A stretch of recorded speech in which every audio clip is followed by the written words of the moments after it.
साथियों नमस्कार, मैं जयंत। चलिए, हम सबसे पहले निवेदन करना चाहेंगे कि इस वीडियो में जो भी प्रमुख बातें आपको समझ में आए, पोस्ट में कमेंट करना चाहेंगे, अपना सुझाव देना चाहेंगे और इस वीडियो को अधिक से अधिक शेयर करेंगे, सब्सक्राइब करेंगे चैनल को। तो चलिए, मैं सबसे पहले आज बात करना चाहूँगा सरप्लस शिक्षक आखिर कहां से आए। आखिर जबरिया जबरदस्ती ट्रांसफर क्यों? इन मुद्दों पे हम बात करते हैं आपसे। तो सबसे पहले मैं कहना चाहूंगा कि एक तरफ जहां सरकार कह रही है कि 73,000 शिक्षक सरप्लस आ गए, कहां से हो गए ज्यादा टीचर? भाई, टीचर ज्यादा कहां से आए? और दूसरी तरफ फिर TRE 4 के अभ्यर्थियों को बताया जा रहा है कि मैं बहाली लेने जा रहा हूं। जब आपके यहाँ 73,000 शिक्षक अत्यधिक हैं पहले से ऑलरेडी, तो फिर आप 30-32,000 शिक्षक की बहाली लेकर के उनको कहां रखने की कोशिश कर रहे हैं? पहला मुद्दा। सबसे अहम बात कि बीते रात से बिहार के सरप्लस शिक्षकों की सूची जारी की गई है इस शिक्षा कोर्स पोर्टल पे। जिन शिक्षकों का सरप्लस में नाम है उनको दिखला रहा है कि आप सरप्लस हैं, आपको यहां से जाना होगा। यह बहुत बड़ी धोखा है। शिक्षक सरप्लस नहीं हुए हैं, मानक के साथ, छात्र अनुपात के साथ जबरदस्त छेड़छाड़ किया गया है विभाग के द्वारा। पाठक जी जब TRE 1 और TRE 2 का बहाली कर रहे थे, उस वक्त मानक उन्होंने बनाया कि शिक्षक प्राइमरी विद्यालय में 5 शिक्षक रहेंगे और मिडिल स्कूल में प्रधानाध्यापक लेकर के 9 शिक्षक रहेंगे। और उसी मानक के अनुसार TRE 1 TRE 2 का बहाली किया गया और शिक्षक अपने अपने विद्यालय में गए। निश्चित रूप से सराहनीय कदम था पाठक जी का, क्योंकि यह संभव नहीं है कि 2 टीचर मिलकर के 5 क्लास को पढ़ा ले, 4 टीचर मिलकर के 8 क्लास को पढ़ा ले। ज्वाइंट क्लास चला करके, ज्वाइंट क्लास में पढ़ा करके सिर्फ बच्चों को टेक कर रखा जा सकता है, दिन भर रोक कर रखा जा सकता है, दिन भर गुणवत्तापूर्ण शिक्षा की अपेक्षा नहीं की जा सकती। यह पॉसिबल, किसी कोने से पॉसिबल नहीं है कि एक शिक्षक एक साथ 3 क्लास को बैठा करके और सबका सब्जेक्ट पूरा कर दे। यह किसी भी हाल में संभव नहीं है। निश्चित रूप से यहां पर गुणवत्ता शिक्षा के साथ घोर मजाक किया जा रहा है, घिनौना हरकत है। अब आते हैं सरप्लस पर। भाई, सरप्लस शिक्षक आ कहां से गए? आसमान से टपक गया क्या? तो सरप्लस शिक्षक किनको दिखलाया जा रहा है? कि पाठक जी का मानक था कि 5 रहेंगे शिक्षक, प्राइमरी में, मिडिल में 8-9 रहेंगे शिक्षक। उसका मानक कम कर दिया गया और कहा जा रहा कि नहीं, प्राइमरी में 2 टीचर रहेगा और प्राइमरी में मिडिल है तो मुश्किल से 6-7 टीचर में पूरा पढ़ाइए, चाहे जितना बच्चा रहे। तो मानक तो भाग गया, ऑटोमेटिक भाग गया। कहां 5, कहां 2 ला दिए। और उससे भी ज्यादा कहां हुआ है, सुनेंगे तो आपके पैर के नीचे से जमीन खिसक जाएगा। मैं इस बात को माननीय मुख्यमंत्री जी को ही बताना चाहूंगा, बिहार के तमाम बुद्धिजीवियों को ही बताना चाहूंगा कि शैक्षणिक सत्र 2026-27 चल रहा है। 26-27 शैक्षणिक सत्र चल रहा है और जो इस सरप्लस शिक्षकों की संख्या निकाली गई है, वह बीते हुए शैक्षणिक सत्र 25-26 के जो छात्र संख्या थी बिहार के विद्यालयों में, उसका मानक मान करके और यह सरप्लस शिक्षक निकाला गया है। बताइए, क्या यह घिनौना मजाक नहीं है? क्यों वैसे कर रहे महोदय? क्यों वैसे कर रहे शिक्षकों के साथ? विद्यालय में जो अमन चैन और पढ़ाई की व्यवस्था में लगातार सुधार आ रही थी, उसके साथ छेड़छाड़ करना क्या कहीं से वे उचित है? जब सरप्लस शिक्षक की संख्या आप निकाल रहे थे वर्तमान में, तो जो छात्रों का अनुपात और मानक था वह शैक्षणिक सत्र 2027 के छात्र की संख्याओं से निकलना चाहिए था, क्योंकि 2025-26 की अपेक्षा 2027, 26, 27 सत्र में नामांकन काफी तेज रफ्तार से बढ़ा है। प्रत्येक विद्यालय में छात्र छात्राओं की संख्या अत्यधिक हुआ है, बढ़ा है, घटा नहीं है। और आप मानक बना रहे 25 का और सरप्लस कर दिए। दूसरी बात कि कहते हैं कि सबसे पुराने शिक्षक हटेंगे। इस बात को हमने पहले के वीडियो में बताया था और इस बात को लगातार हमारे कई साथी बता रहे हैं।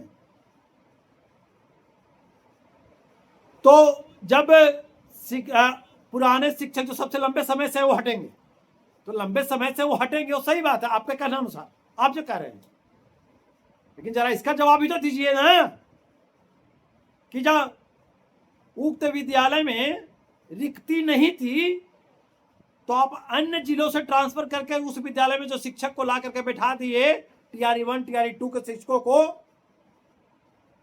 किस रिक्ति पर लाकर बैठा दिए? तब तो आप जबरदस्ती शिक्षकों को ये सिखा रहे हैं कि तुम यहां पहले से था, अब हम लाके नया शिक्षक बैठाएंगे, तुम यहां रिक्ति नहीं रहेगा, तुम यहां से भागो, गो आउट। वाह, यह बिहार के शिक्षकों के साथ बहुत ही घिनौना मजाक किया जा रहा है। शिक्षा और शिक्षकों के साथ छेड़छाड़ किया जा रहा है। इतना ही नहीं, सरप्लस शिक्षकों की संख्या दिखाने वाले जो इनके इस शिक्षा कोष का जो ऐप मॉनिटरिंग कर रहे हैं लोग, ऐसे सनकी लोग बैठा हुआ है वहां से कि नियोजित शिक्षक को भी ये नहीं छोड़े। सुनिएगा, पटना जिला के बाढ़ प्रखंड का एक शिक्षिका का फोन आता है मेरे पास कि सर हम नियोजित शिक्षक हैं, शिक्षिका हैं, मेरा नाम जेवा अख्तरी है और हम नियोजित शिक्षक हैं और मेरा भी सरप्लस शिक्षक में नाम आ गया है, अब हम क्या करें बताइए। तो नियोजित शिक्षक का नियमावली अलग है, उनका कैसे उसमें नाम आ गया? कई नियमित प्रधानाध्यापकों का फोन आ रहा है बिहार से कि सर हमारा भी सरप्लस में डाल दिया गया नाम। आखिर ये सरप्लस की आवश्यकता क्यों पड़ी, कैसे पड़ी? शिक्षक अत्यधिक नहीं थे तो यह जो है बिंदु, यह सिर्फ शिक्षा और शिक्षकों के लिए नहीं है बल्कि आम समाज के नागरिकों के लिए भी है कि आपके बच्चे अब विद्यालय में बगैर शिक्षक के कैसे पढ़ेंगे। अजीब हाल है। ट्रांसफर ट्रांसफर ट्रांसफर ट्रांसफर, कौन सा ट्रांसफर हो रहा है? अभी तक तो ट्रांसफर का नियम ही रहा है कि जिस विद्यालय में जितने विद्यालय का रिक्ति है, पद खाली है, जितने विद्यालय में पद खाली है उस विद्यालय का नाम प्रकाशित किया जाता है और उस रिक्त विद्यालय पर उस जिले के तमाम शिक्षकों का हक होता है कि हम वहां जाएंगे तो हम वहां जाएंगे और फिर वरीयता के क्रम में उसमें पोस्टिंग की जाती है। लेकिन ये कैसा?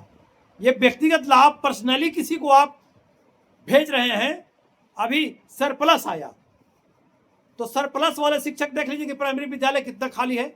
मतलब कि सरप्लस वाले शिक्षक पहले अच्छे विद्यालय में चले जाएं, तब बेकार विद्यालय में चले जाए। जो हो सकता है कि जो और शिक्षक इंतजार कर रहा हो कि हम फलाने विद्यालय में जाएं, तो उसको तो जो भी सरप्लस की सूची निकले उसमें नाम उसका नहीं आया, तो यह तो व्यवहारिक रूप से सही नहीं है। यह तो वही स्थिति होगी देहाती कहावत कि दूध से पनीर फाड़ लिए और उसका पनीर फाड़। अभी सरप्लस वालों को जब टाइम आया तो दे दीजिए कि लीजिए आप लोग क्रीम चुन लीजिए, और फिर बच गया पनीर का पानी, तो बाकी लोग कहें कि भाई ट्रांसफर में इसमें आइए आप लोग। ये कौन सा है? पूरा व्यक्ति तो एक बार आउट होना चाहिए। अगर परीक्षा से पहले क्वेश्चन आउट हो जाए फर्स्ट टाइम में, तो सेकेंड टाइम वाले क्या लिखेंगे? सोचने की बात है। यह बड़ा ही ये मामला है बिहार के तमाम शिक्षक, यह पूरे बिहार के शिक्षकों की गरिमा है।